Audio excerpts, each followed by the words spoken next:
Cross-examine. 63. Episode 63. Episode You can't 63. say 63. They're not supposed to. They're not gonna fucking know what we're talking about if you just say 63. 63 what? 63 what? It's close to 69. Hey, we should do something for episode 69. Hentai episode? Dude. You down? I'm down. No. It's too late. You promised it. They have heard it. It has been promised. If someone comments yes, hentai, we're doing it. Oh, boy. Time to make an alt account, baby.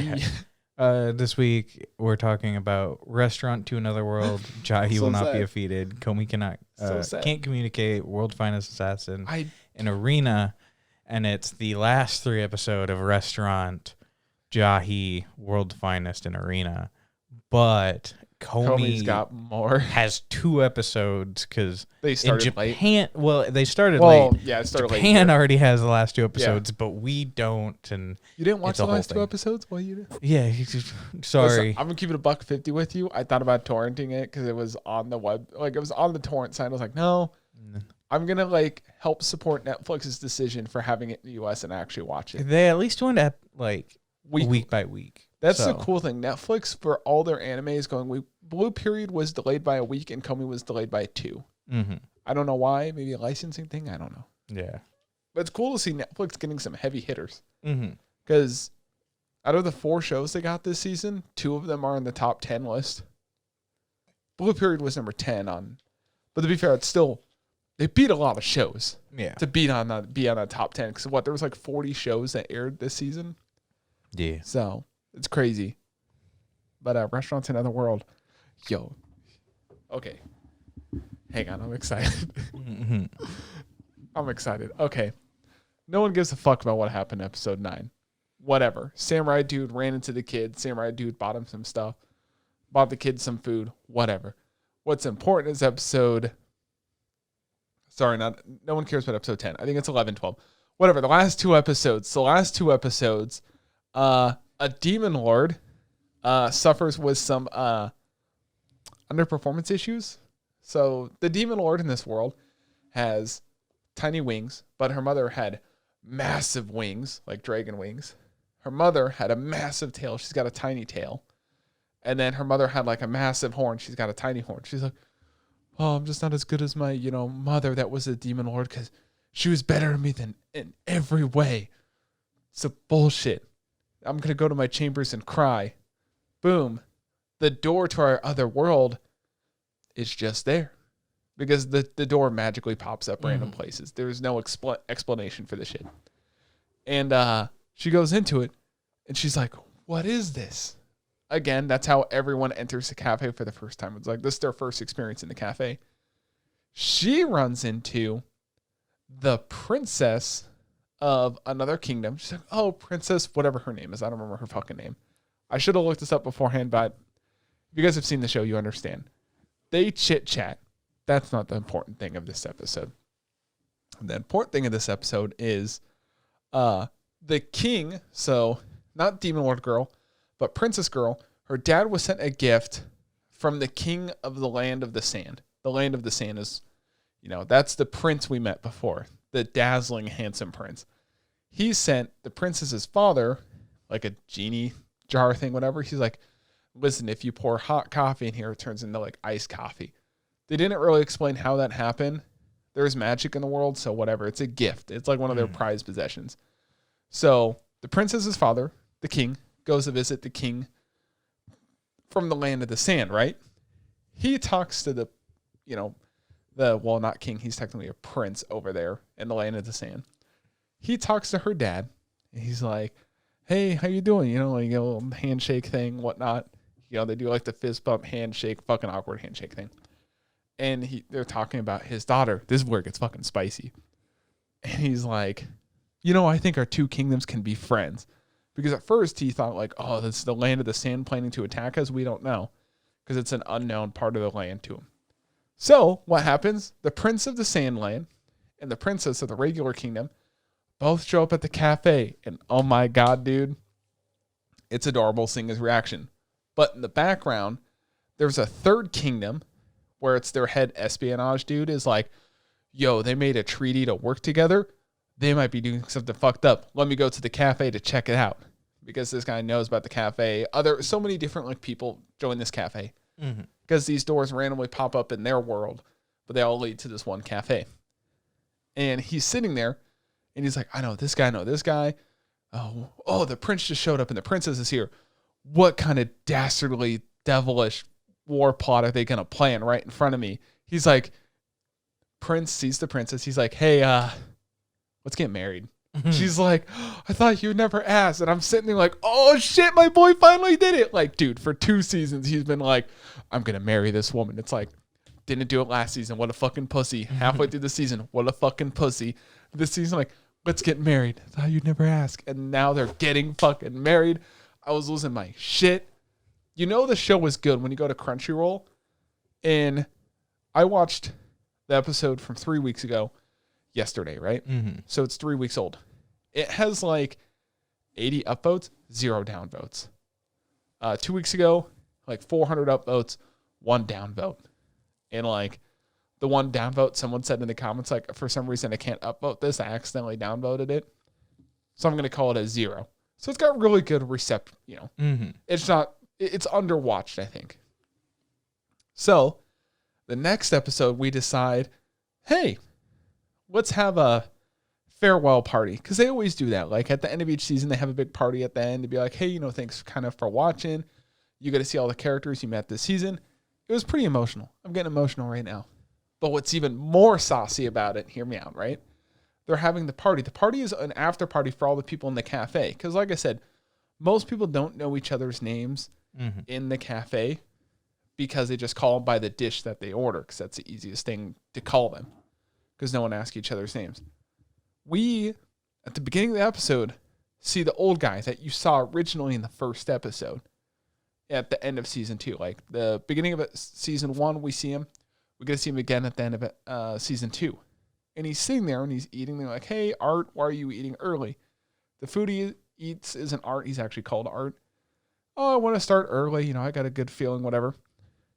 Random woman appears from outside the cafe. She doesn't come through the door. She comes through the front door of the cafe with a key.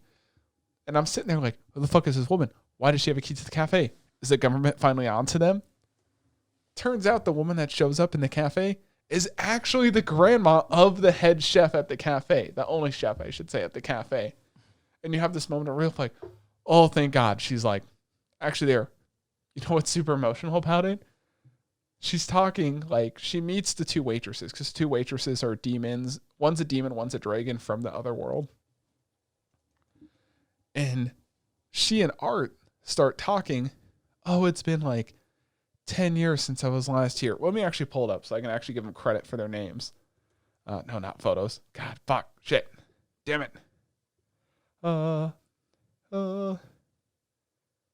Is that it? No, that's for 1028. Fuck. There we go.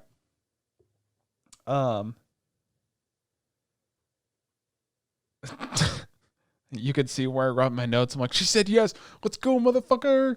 When they said yes to proposal. The random woman that comes from outside, her name is Yomi. That is the chef's grandmother. And they talk about this guy called Daiki. And you're like, who's this Daiki guy? They're like, oh, it's been 10 years since I've last seen you. And that's when Daiki died. And you're like, oh, is this like a friend of theirs from the other world?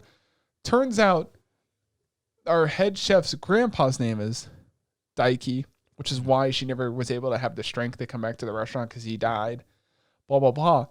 But his grandmother, Daiki, the original chef of the restaurant that started the whole thing, actually saved his grandmother, Yomi, because she tried to drown herself in the ocean. They never touched any more on it. Like, she wanted to die. He's like, hey, come with me. Let's have some food. She's like, I can't. He's like, no, it's my treat. I got in some, like, high-quality beef. Don't worry about it. Let's just have dinner and talk. So then it adapts into, it actually wasn't a shop that he first owned. He owned a little noodle cart thing. And then he hired her as an employee, which was her, like, one of her service maids that took orders. Then they finally got a restaurant. Then they got married. And you're like, oh, that's so fucking adorable. And they're like, and then he passed away 10 years ago, but he loved this restaurant. So I'm going to give They're doing the up thing. Yeah. Dude, it literally was like up. And she gives her grandson, our main chef dude, the key to the door. She says, if you break this key, it will make this door disappear. No more restaurant to another world. And everyone in the shop is like, oh my God, is he going to do it? He's like, no, I'm going to continue running the shop because I love it and I love the people. And you're like, my fucking man over here. I would never destroy something as precious as this. Instinctively does that thing where it's like, I would never own, and then breaks it by accident anyways. Yeah. Oh, wait a minute. It's like a solid steel key, so like it'd be impossible for him to, unless he's got a really nice knife and he's like, what's it called? But dude, it was such an emotional roller coaster. Sitting there, it's the after party, it's the end of the season. Did you just eat something? No. Oh. But it looked like you just ate something. No. Burp.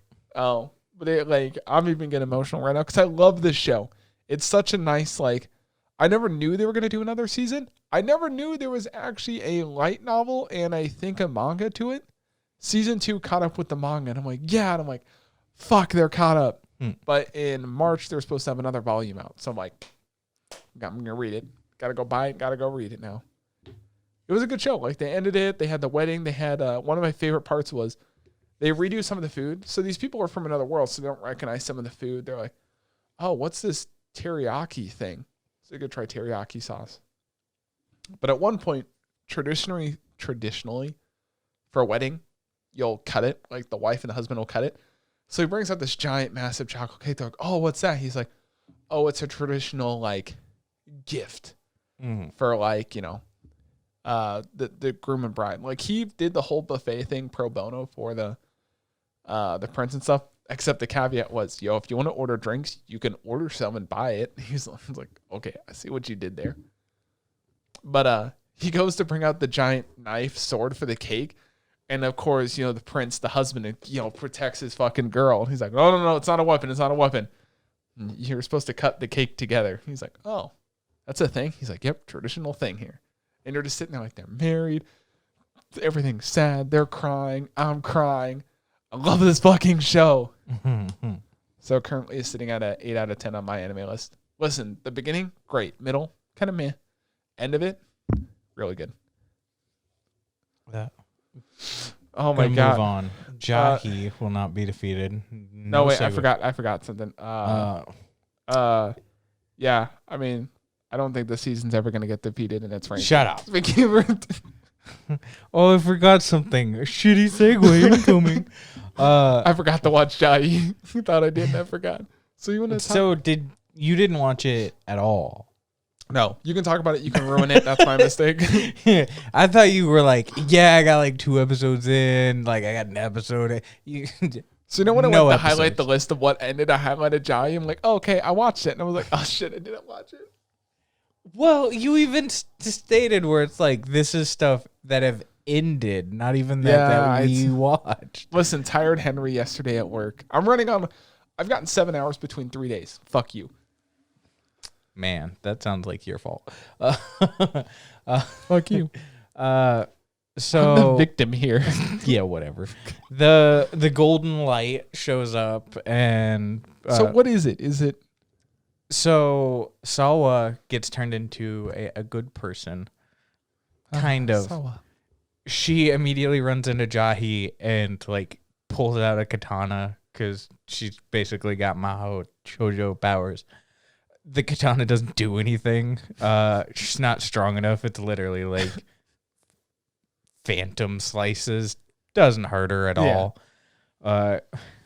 The golden ghost thing fucks off, takes the power away from Sawa, and she runs away and crying. So as usual. Yes. Defeated as usual. Team Rocket will be back again. Yeah, Jahy and Daruji are searching for the golden. Someone needs to do something about Daruji. No, Daruji has her moments. She's way too into this BDSM shit. Yeah, but way too into that. There is a nice moment with Daruji where Jahy acknowledges that Daruji has done a good job and like tells Daruji that and gives her the acknowledgement that even Daruji kind of admits that she's always wanted while fighting the golden ghost thing that they've been searching, because after Sawa her incident, it basically becomes like a massive rumor where there's like a ghost like asking people if they want power, and it becomes a big rumor around town.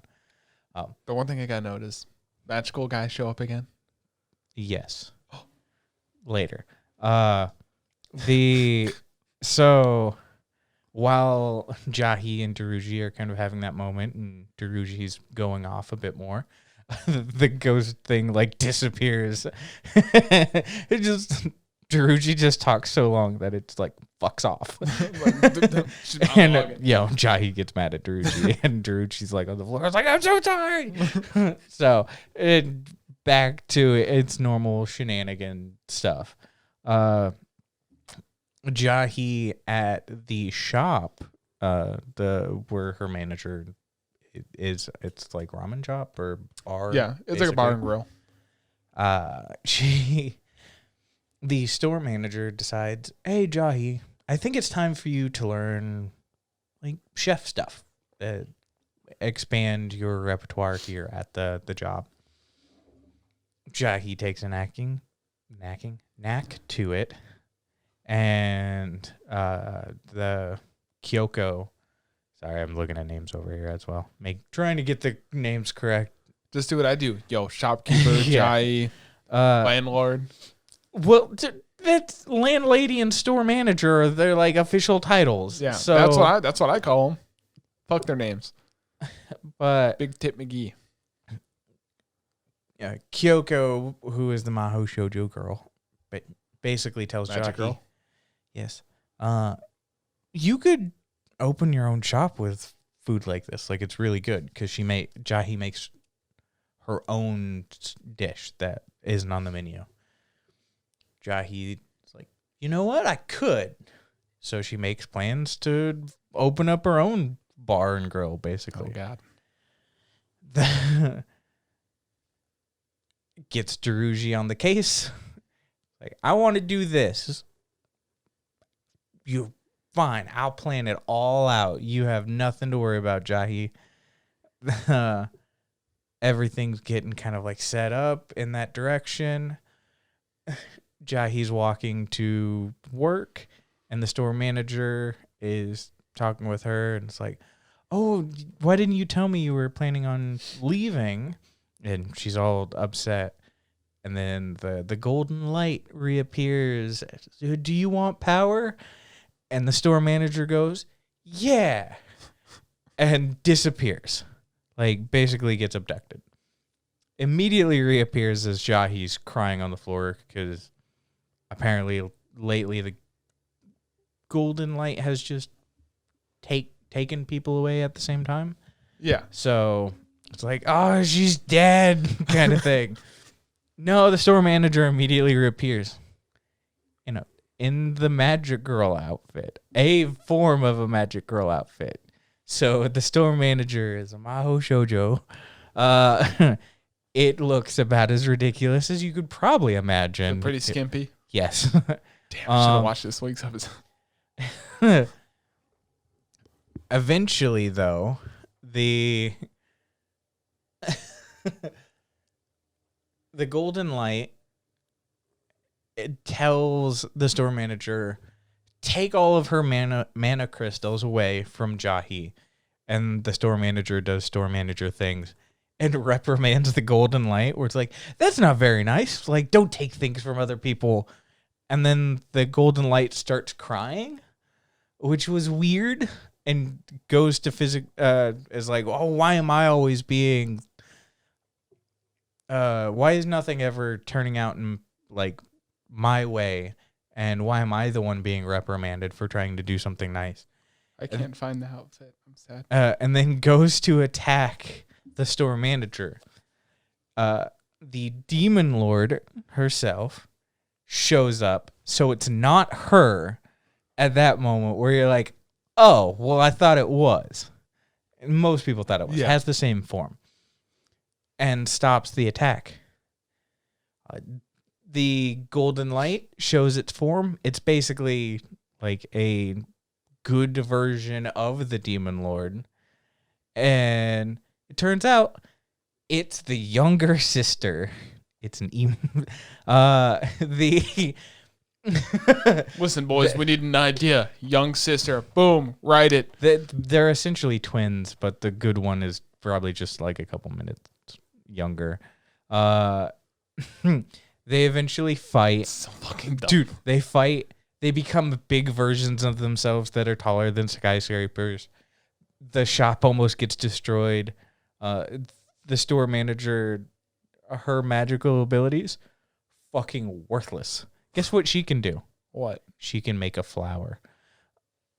Boop. Yeah, she literally went, and then there was just a flower in her hand. She's like, oh, so pretty. And it's like, that's worthless. Get the fuck out of here. Give me the real Ivy. Yeah. So the Kyoko also shows up and actually has good magical abilities. So she helps protect, like, shield-wise, the shop. And then Jahy gets in between both of them. And then takes a fucking Kamehameha from both sides. And everyone thinks Jahy's dead. The fighting kind of stops from there. People are crying. And you're like, oh, that's kind of sad. But they wouldn't kill the main character like this. That'd be really dumb. And of course, she doesn't die. She's just pretty wounded. But you need to stop bringing logic in this stuff. yeah. That's how you spoil shit for yourself. You bring logic into it. You mean World's Finest Assassin? Yeah. We'll talk about that next.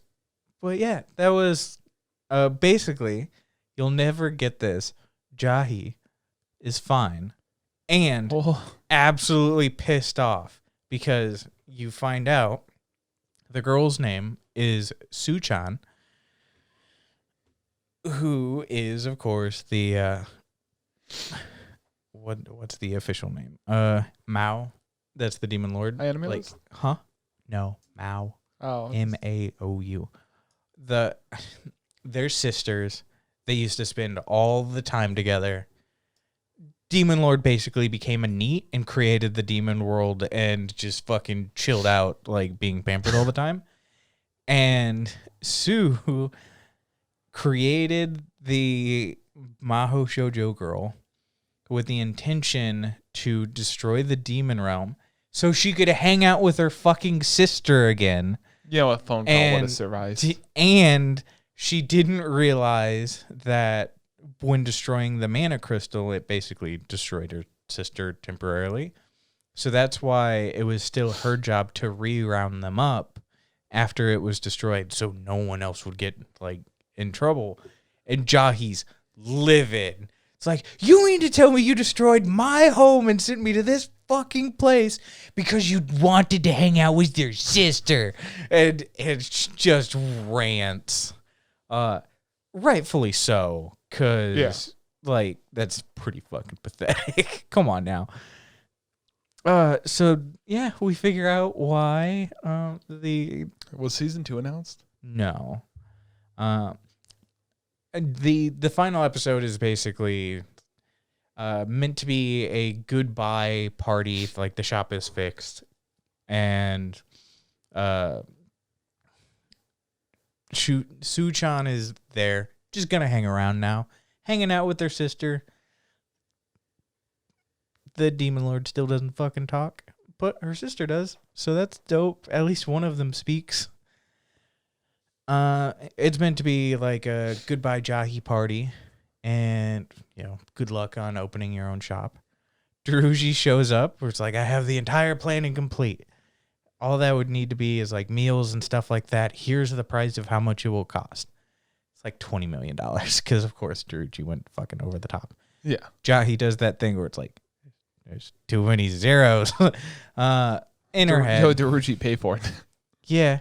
And she basically does that where it's like, I put you in charge of making all the decisions. I want you to run it too. it looks like Jahy's not even going to get money for that stuff, which at one point there'd be like, there's the clause where it's like, I put you in charge of it so I could make money and like behalf, like at least have some income off that. Yeah. They make a point where it's like the restaurant was a great success. So Druji does a great job. You find out her special power, one of those episodes. Druji's? Yeah, it's why she's so successful. Why? Her particular power is if you look her in the eye, it doesn't work on Jahy, but she kind of has like free will control over people. So it's kind of like a C2 thing. I guess people do look each other in the eye a lot. And, Yeah. Of course, you have to put a Code Geass reference in there. Well, I mean, C2's Geass was that they unconditionally like loved her, and eventually it went out of control, and Code she could Geass do that. Shut up, you're wrong. Gundam is trash. Well, man, that's some fighting words there. Yeah, whatever. Without Gundam, there would have been never would have been Code Geass. I doubt that. Wouldn't have been the way you wanted it. Code Geass robots are trash. No. Yo, Code Geass versus Gundam. Who's gonna win? Gundam. No. We're not getting into this argument. We have a short amount. We of gotta time. move on. Yeah, we gotta move on. It's you're the one getting into the weeds on this, but yeah, Druji basically can compel people to like her, and that's why she's so successful. Jahy decides, maybe I'll just stay around, and then they have there's like a festival stuff at the very end. So it's a time of year for festivals and stuff. Yeah, it just seems like that was kind of it. There was really? Yeah. I mean, it was kind of back to some of the shenanigans on the last episode where Sawa tries and fails and gets roped into a bunch of stuff. Jahy may have gotten into one of the kids like festival things and wins a prize for doing the best job out of like all the other kids, and the landlord is in the back corner where it's like, well, why is she participating in that? She's a grown-ass adult. The store manager's like, she's having fun. It's like, yeah, but she cheated. So, yeah. Just sounds like they have a lot of trouble communicating. Stop wasting my time. Go on. I want to marry Komi's mom. That's the first thing I wrote. Jesus. Dude, have you noticed every time Komi's doing a family thing, she's still wearing the dress that Tando picked up for her? I don't know. Tando.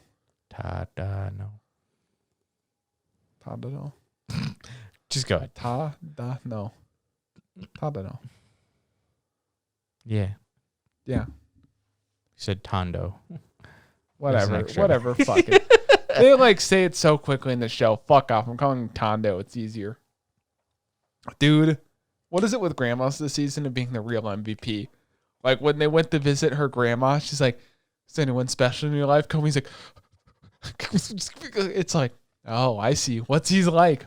What's his name? Oh, I don't approve. Like, all right, well, calm down, Grandma. Yeah, it's like, oh, settle down.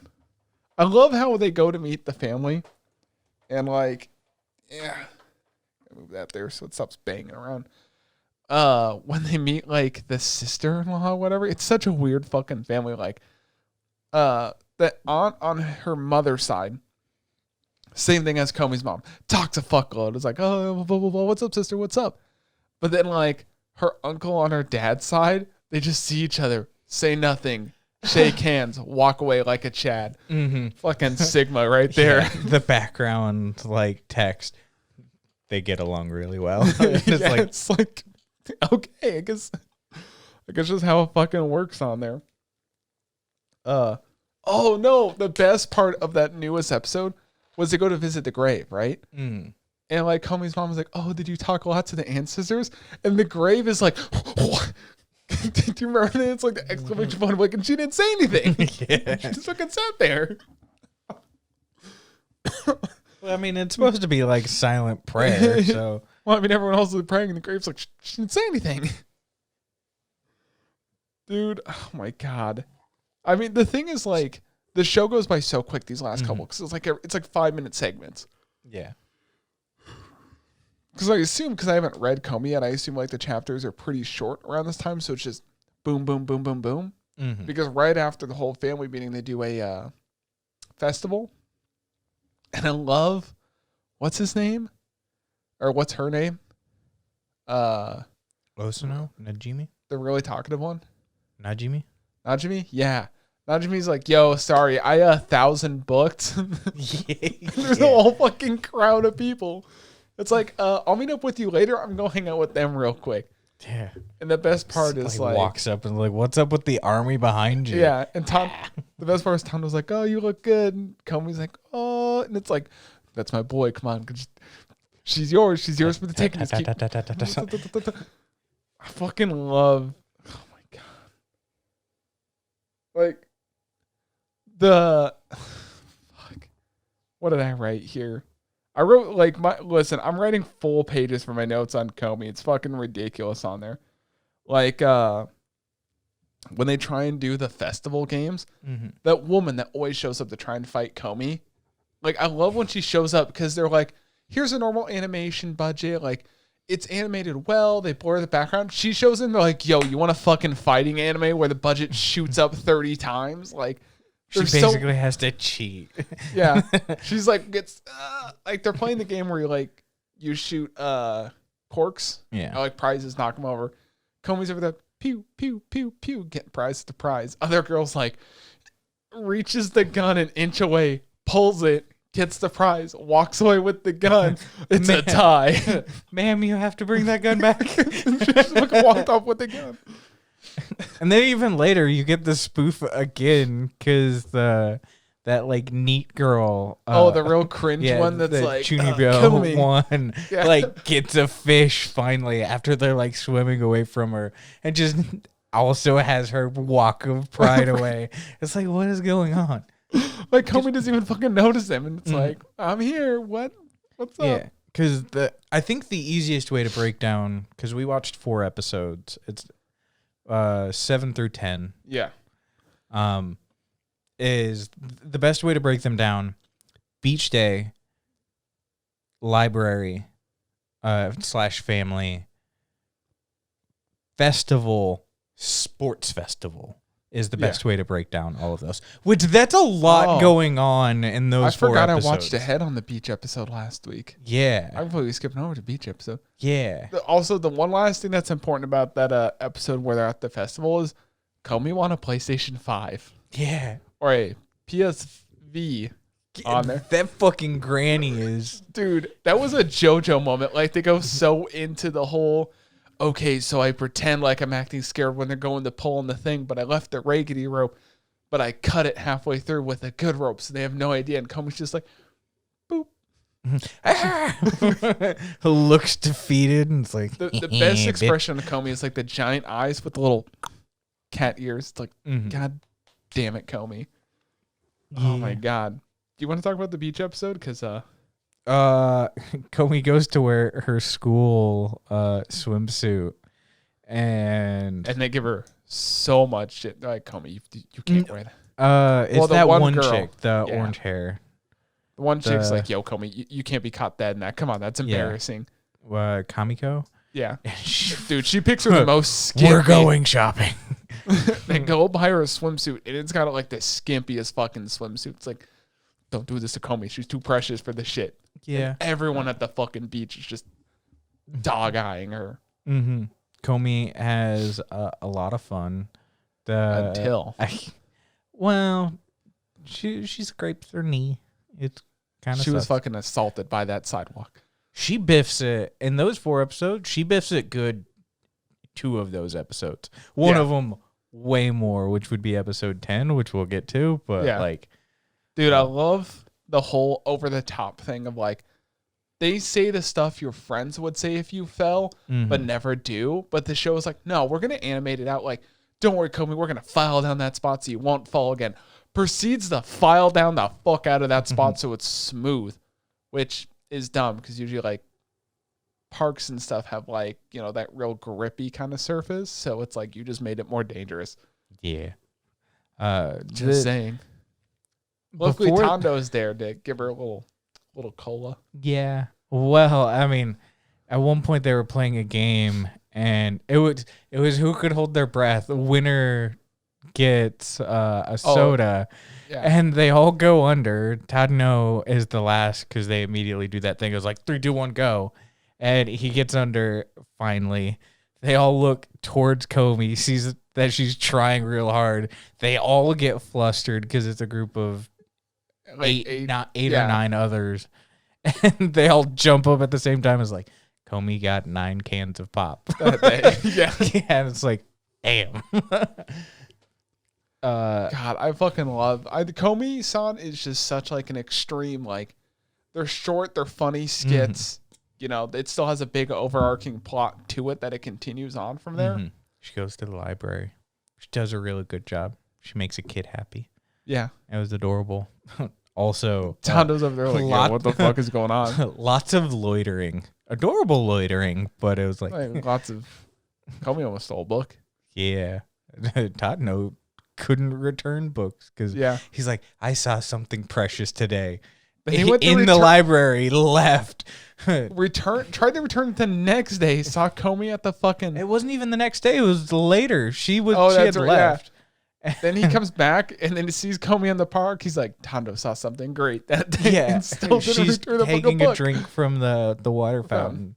It's like, Tando saw something precious again that day. He also did not return his books. By the way, Dad... total MVP because the dad doesn't speak a lot. I think he has 1 sentence in that episode. Yeah. But he walks her to the library. They get shaved ice on the way there. And at one point they like sit down and you cut to other people's perspective and it's like, are they in the middle of a fight?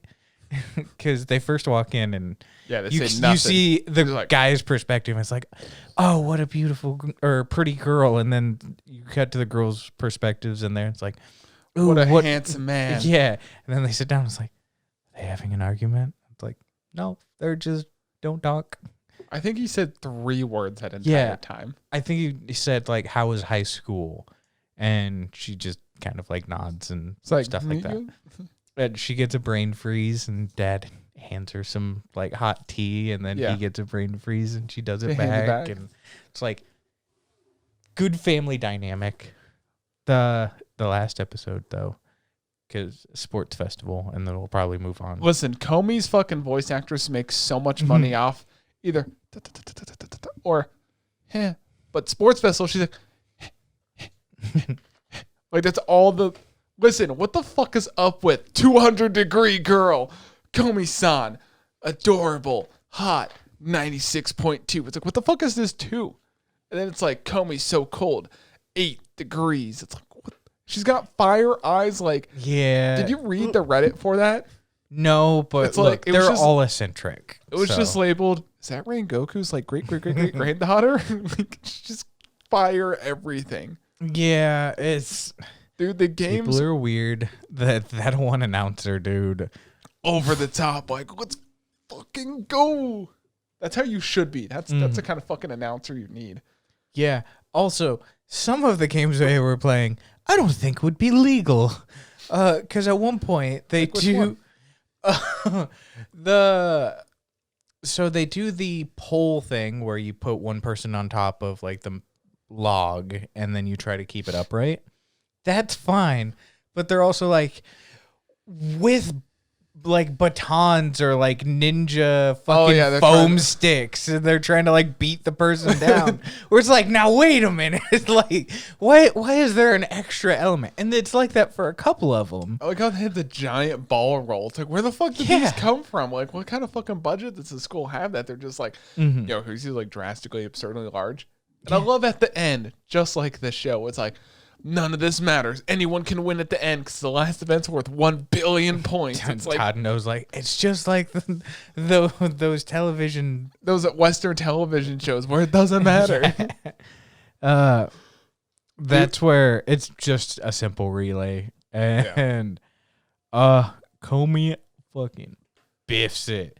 Like she bits it hard. Yeah, it's the Also, quality jumps up just enough to help emphasize where it's like, yeah, she got hurt. It's like, ooh.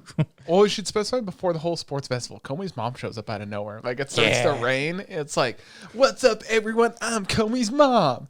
Yeah, look at me. And everyone's like, yo, her mom is just as beautiful. And I'm sitting there like, man, no one I know is Komi's mom's type. Really big, buff, quiet. Usually, like, every big buff guy you meet, real talkative, because like, look at me, I'm buff. It's like, wow, she would date them out, but doesn't want them to talk. Mm-hmm. God, dude. I love at least everyone's like, Komi, you can do it. And she tried so hard to make a comeback and almost won. Mm-hmm. It's like, you know what, Komi? That's real cool of you. 97 degrees. It's like, what the fuck is this whole degree thing? Am I like missing something here? Like, everyone like runs over, make sure that she's okay. Komi doesn't care about winning. She's got friends. Yeah, cuts over to her, sobbing. She was like ugly crying. It was just like tears everywhere. Can we point out one really good scene? We're talking about when Tondo fell and he fell. And was like, she cheers him on. That man comes back and takes second. That was like straight out of a fucking like speaking of Naruto, like power up, fucking sprint.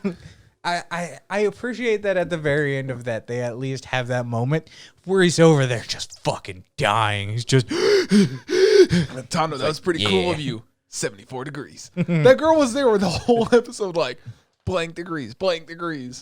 Yeah. We still have what, 2 more episodes left of Komi that are coming out? Yeah, 11 and 12. Episode 11 comes out tomorrow now at this fuck me. Tomorrow now at this point, which I think we're gonna watch live. It's World's Greatest Assassin time. No, there was one more thing we had to talk about. You're gonna do a shitty segue. I'm waiting for it. Swear to God. No, the Frankfurt at one point where she had the dog. Listen, she's like, you want to eat my Frankfurt? And then puts it right in front of her chest. And then it's like, Komi, get on the ground and eat it. Mm-hmm. And Tondo's like, no, what is she making her do now? Like, what is going on? Is that and then it cuts to Najimi eating the fucking Frankfurt. Later, she tries it again with like a banana thing. You kept saying Tondo. Tondo is like, no, stop it. And like snaps at her. The other thing I want to point out with Komi was you meet Tondo's sister. Yeah. That literally just him with pigtails. Mm-hmm. And they do go over to what's her name's house. Yeah, I know who you're talking about. They go to both Tadano's house. That's where you meet the sister, which it was kind of funny because the sister immediately pulls him to the side. It's like, what are you doing? Yeah, what did you do? It's like, why do we have all these girls inside the house? And then there was that adorable scene. There was a lot of things, but I do want to hit 2 more things real quick. Najimi tries to get Tadano to say Komi's first name because they call each other by the first name. He can't do it. And it's like, Komi, you do it. And then Komi's like, he just... Yeah, she like writes it down. It's like, no, say it. You gotta say it. Cheating. Listen, Najimi knows what's up. She's trying her hardest. I keep on saying he because I think it's actually voiced by a male. It's voiced by a female. Oh, is it voiced by a female? Yeah, but they do it as a male voice. Yeah. I love it. At one point, they're like, how can you say his voice? Well, her voice. It's like, well, it's different. You know, Komi's a girl. You don't think of me as a girl. And then he's wearing a male outfit. And it's like, what the fuck is going on here? They still try to do the, at one point, Najimi is heading towards the women's changing when they're at the pool. Yeah. And Tadano's like, where do you think you're going? Which is why they already sent Najimi's. Yeah. But it's established where it's like, oh, so he's a guy. And then later, wearing kind of a girly swimsuit. I think they're purposely leaving us in that like void of... Najimi changed in the universal changing room where men and women can go. It's like, you motherfuckers. It's like, are we going to get a fucking answer? Most people think guy. Are we jerking it or are we not to this shit? To each their own. Yeah. Yeah, it's kind of funny when he got hit in the head. It's almost like he was assassinated. Just like, oh, let's look at go. You like that? You like that fucking segue? That's Najimi's voice actress, by the way. Oh my god, she's adorable. Or he, I don't know. Maybe it's a trap. No, I need facts. Oh my god, the world's finest assassin, man. So much shit happened. Listen, we're just gonna talk it all about as a whole. I don't give a fuck what happened in episode 9 or whatever the fuck it was. Episode 10 and 11 or 11 and 12. Whatever we're talking about. Hey, Justus, you love Dia, don't you? Mm-hmm. Imagine you're a boy. Mm-hmm. Yo, go kill her. It's like, yeah. What? This is after request. This is after the fact. We just had a whole fucking nude scene between, our boy Lou or Lau. Lug. Yeah. Lou. Lug. Yeah. Lugh. I don't say Luke. I think they say Lau or something like that. No. Listen, to be fair, last time you called me on something, I ended up being right. I'm getting better. You're definitely wrong this time. We're going to have to look it up. Whatever. So Lelouch is hanging out with Dia. And they have this whole scene where it's like, we're going to go on a date. We're going to hang out. It makes sense now why all those people is like, I can sense their bloodlust. Oh, we just have a whole bunch of veterans, which turn out to be like her highly trained guard to protect her. Justice pointed out a great thing, which I noticed as well. It's like, oh, look, we found this lost kid. I need to stay incognito outside the palace. Let me do this giant fucking transmutation that fucking lights up the whole goddamn sky to find your fucking mom. Mm-hmm. Finds the mom, and it's like, peace, bitch. Thanks for giving me my kid. Doesn't even say thanks. Yeah. She's like, oh, my kid, bye. It's like, I'm Can't even say thank you. Rude as hell. Yeah. And then they have this whole like, let's take a bath together. I'm completely naked. Thank God Light Senpai and Fog Senpai were there because, listen, they're both like 15. It's like, I don't need that on my record. But it was adorable. They love each other. I have less standards.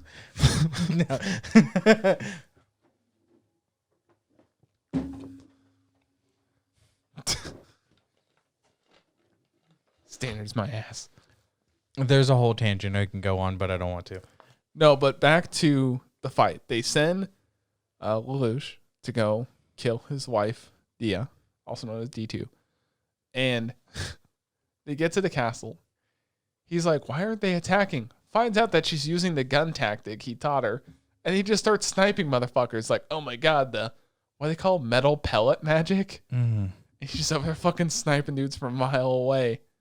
Gets inside the castle, and I'll let you talk about the fight. But, like, gets in there. I'm going to fake her death. Can't fake her death because our supposed hero shows up. Mm-hmm. You later find out that is not the hero, which is annoying. Yeah. Because I feel like they could have played the bluff way better. They didn't have to spoil it. They just could have been like, oh, he's dead. Good. Mm-hmm. And the next season, you're like, nope, that wasn't the hero. Yeah, it was so weird that literally later in the episode, right at the very end, after all that work, was like, oh yeah, that dude wasn't the hero. And it's like, what? Like, listen, that fight was fucking crazy. Dude shows up. They established earlier that he has a super special weapon. It's like an ancient relic which can't be reproduced. No one knows where they come from, but anyone that holds it, there's no way to stop it. Mm-hmm. He throws this giant spear, shoots a fuckload of missiles onto the battlefield, and then shoots a giant laser beam at the castle that they're in. He saves Dia at the last moment. He says, I'll give you a chance. We can duel, or you can run and I'll just kill you. So what does our boy do? He decides to duel. But before the duel, I didn't know what it was. Yeah, we can talk about this. Yeah. Mm-hmm. He summoned, he has this giant, not rod, but giant, weird oval shaped thing appear, and it just disappears. He's like, okay. And if I would have known what it was, because they only show part of it, I could have guessed what he was doing, but it just showed it going off in the distance, not up in the air. Goes to fight the guy. He's like, I need 441 seconds. Stall. I need 221 seconds. Stall. have your guys stand back. And, I need someone that, if I die, I need your word that she'll be safe. Okay, stand back if you don't want to die. And this dude is in berserk mode. Like, Lou shot a fucking howitzer cannon at him, hit him, and he's like, nah, I'm unfazed by it. Yeah. So he's like, I need 44 seconds.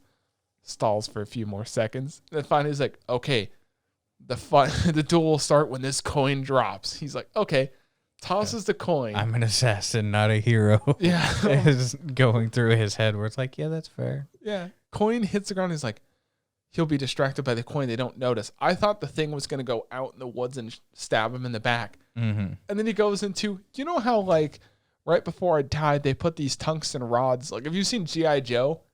It's an idea most countries have. There's no nuclear waste. There's no killing beam or whatever. So we're going to drop a metal rod from space, hit the ground. That's my attack. They established earlier in the show that they can use magic to negate wind resistance, so this rod won't heat up and burn up in re-entry. This rod comes in from like Mach 20, hits him, a fucking nuke basically goes off from impact. And the dude is basically dead. Like, he's vaporized. Well, we didn't see a body. We didn't see a body, but there was definitely just a hole in the ground. Yeah. Also, we keep cutting over to the goddess that brought him there, and she definitely had that, like, he'll do look after that. He'll do it. Mm-hmm. Also, we never found out what happened to the teacher she brought to that world. Remember, they were like, you're going to be the world's greatest teacher, but never. No, she teaches the hero. Oh, is that what she does? Yeah. Oh, okay. Which is weird. Because she's supposed to kill him. Mm-hmm. Or I think it was a specific thing, where she was just supposed to teach so that way there would be a direct identification, because you have to still make sure the hero? Huh? Oh, sorry, go. Well, you still have to make sure that the hero is trained up enough to destroy the demon lord or demon king or whatever they want to call it in here. Because if they don't, then the demon king will destroy the world. But it's the catch-22 where once you train him enough, then eventually he'll get bored and destroy the world. So it's annoying kind of stuff. Yeah, there were a few things we kind of skipped over, but they weren't terribly important. The fight, though, was fucking cool as shit. Like, you're sitting there, how is he going to beat him? How is he going to beat him? He's unbeatable. Yo, nuke. Mm-hmm. And, Dia's safe. They can't fake her death anymore because there's no witnesses. The only people that survived that battle are him, Dia, and her dad. So it's like, okay, we're taking Dia in. Oh, I forgot. Yeah, Dia's his cousin.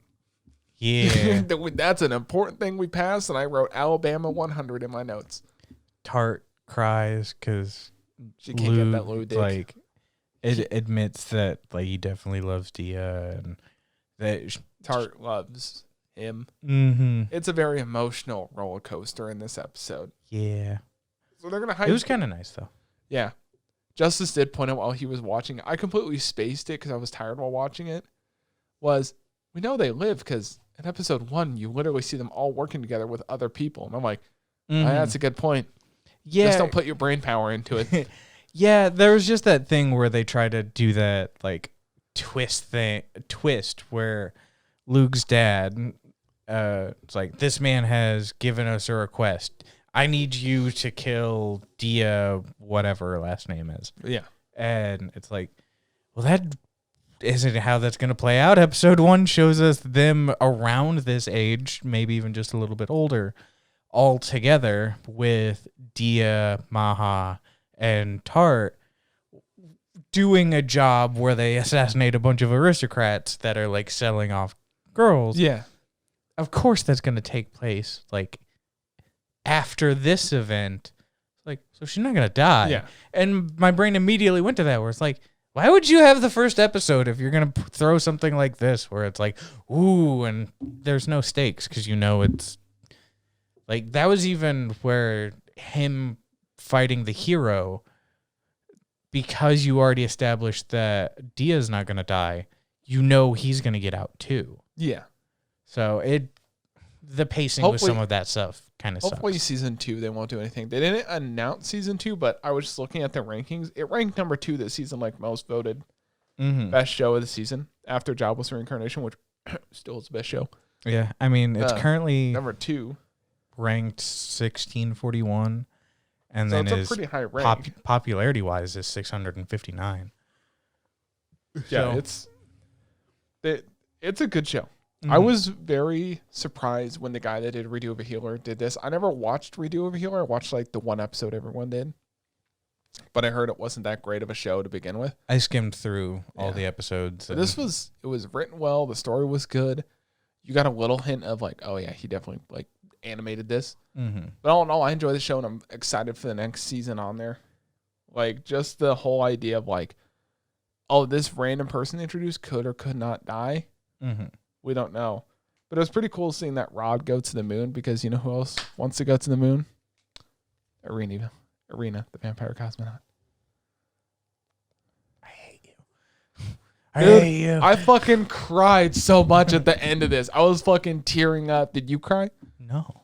Wow. You have no fucking emotion in you, do you? I cry at other stuff. We're also wrong. We thought someone was going to die and no one died. Yeah. So we're both fucking wrong now. I feel We need a punishment. no. We said there'd be a punishment if we were both wrong. How was it for if we were both wrong? Yeah, because you thought Irina was going to get killed. I thought Lev was going to get killed and no one got killed. What the fuck? Yeah. Listen, big spoiler. No one died. I don't care. I'm going to talk about the end of it first. Lev went to space. Nothing important. He realized, oh, I'm going to repeat everything Irina said because that's what the nation gets to hear. So he gets to hear her words. He's just repeating what she said, which is, good fucking call, Lev.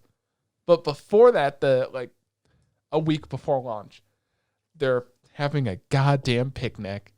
Irina makes I them was food. so like thrown off. Where I was like, "Is this like his imagination?" Because it gets all kind of weird with it. So for a it moment. did happen. It did happen.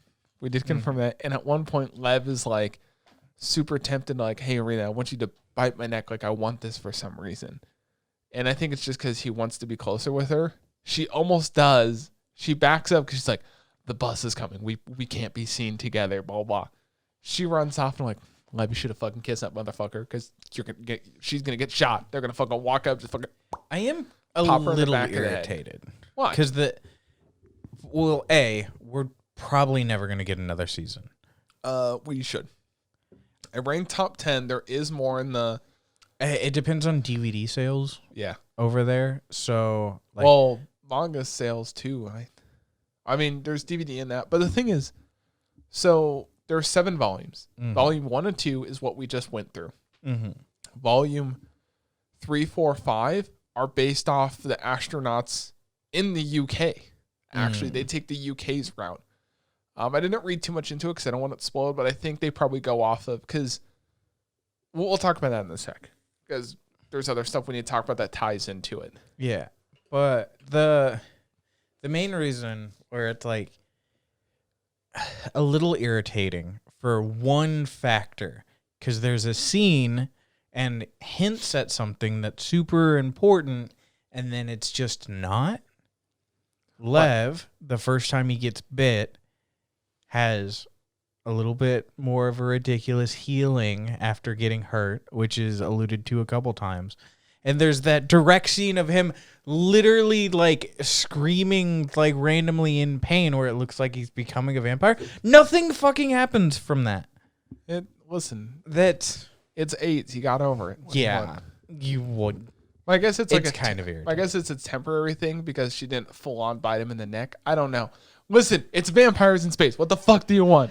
I want there to be some like Fuck you. continuity. Irina lives and they're happy, and that's what I wanted. Yeah, I just figured it'd be cool if the revelation was like the first 2 people ever to be in space were both vampires. Yeah. Like that kind of thing. So I'm gonna do a quick power cycle through Irina because I'm getting close to when I have to leave, unfortunately. Long story short, second to last episode, Rena's still being held hostage. You find out if she goes outside because she hears Lev's in space. She runs outside. Everything's just like white and blurry. She gets sunburnt very easily. That's kind of the whole vampire thing, which was kind of cool to see. Like, that's her perspective, to see what she sees. Looks up, can't see Lev, still held in, in the hospital. They drug one of the guards so she can go see Lev. She decides, like, fuck it, I'm going to see Lev. Lev came back from space. He was told, like, hey, you need to put a smile on. Dad's an OG.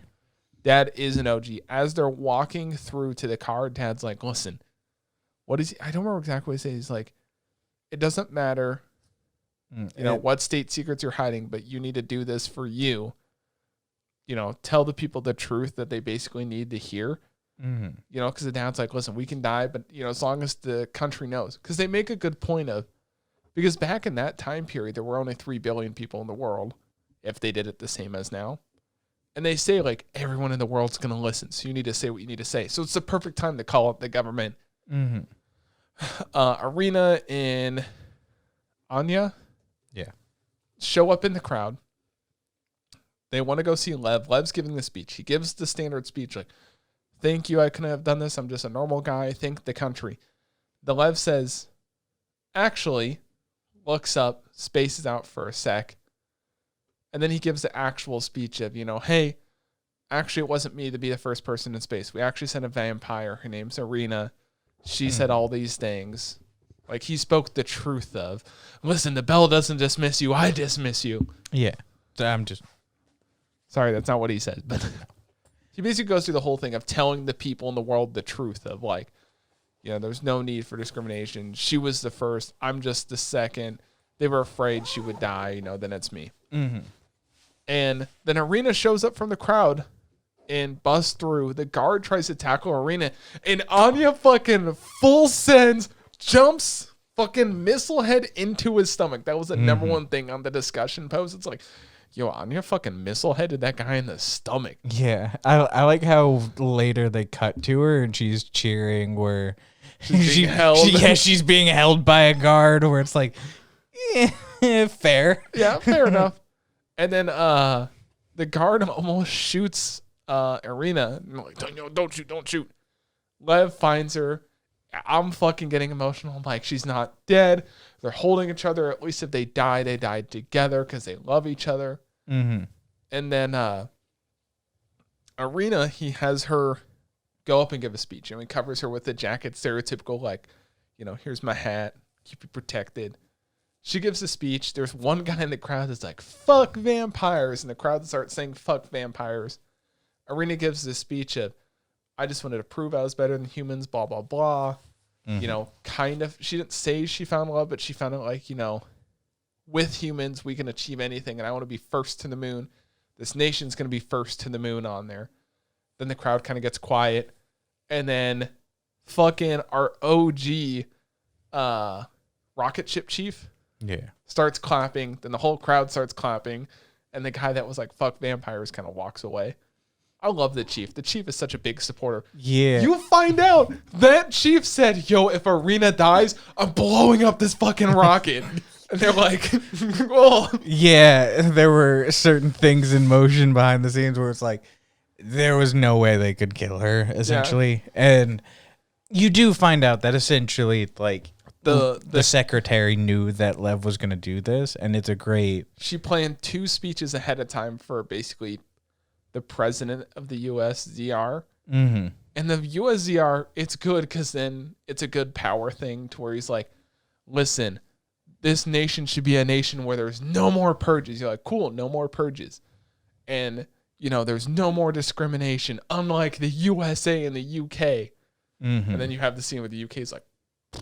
Yeah. Which is totally some dude in Washington. Yeah.